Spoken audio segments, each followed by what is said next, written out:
Welcome to the Imagine 2050 audio blog at imagine2050.net.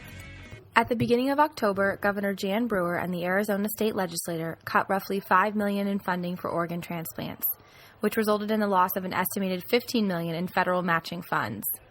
Many doctors say the decision amounts to a death sentence for some low-income patients who have little chance of survival without transplants and lack the hundreds of thousands of dollars needed to pay for them. Here's Governor Brewer herself rationalizing the decision to cut life-saving coverage for the most vulnerable in Arizona. The state only has so much money, and we can only provide so many optional kinds of care. Now, we're talking about Arizona here, the same state that has spent hundreds of millions of dollars on a draconian immigration law called SB 1070 that amounts to nothing more than racial profiling. Alessandra Soler Meets, executive director for the ACLU in Arizona, clarifies what SB 1070 is really about. I think it's important for people to realize that this bill is not about immigration. The bill is about giving police the ability to target people, question people, and harass people based simply on their skin color. SB 1070 was signed into law by Governor Brewer in April, and since then the state has gone even further in the red. According to a recent report by the Center for American Progress, the immigration law has cost the state as much as $141 million in lost convention business. The canceled meetings and conferences could wind up costing the state nearly 2,800 jobs, $87 million in lost wages, and more than $250 million in lost economic output over the next few years.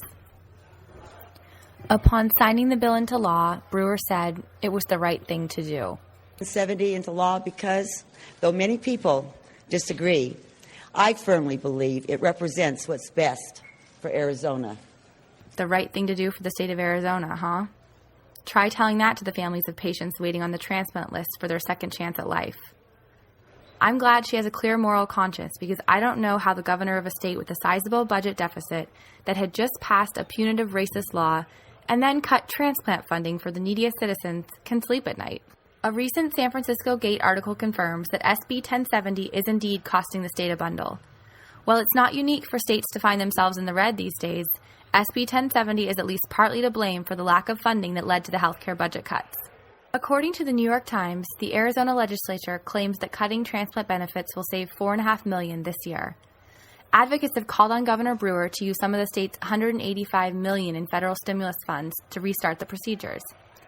Brewer, who opposed the stimulus, says all the money is gravely needed for other projects she refuses to name. Racist anti-immigrant laws like SB 1070 are expensive.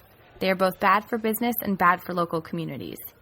The other 20 or so states looking to follow in Arizona's path should think twice about what they're willing to sacrifice before they bow down to xenophobia and racism.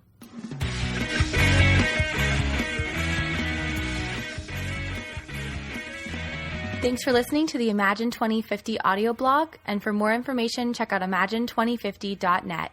See you next time.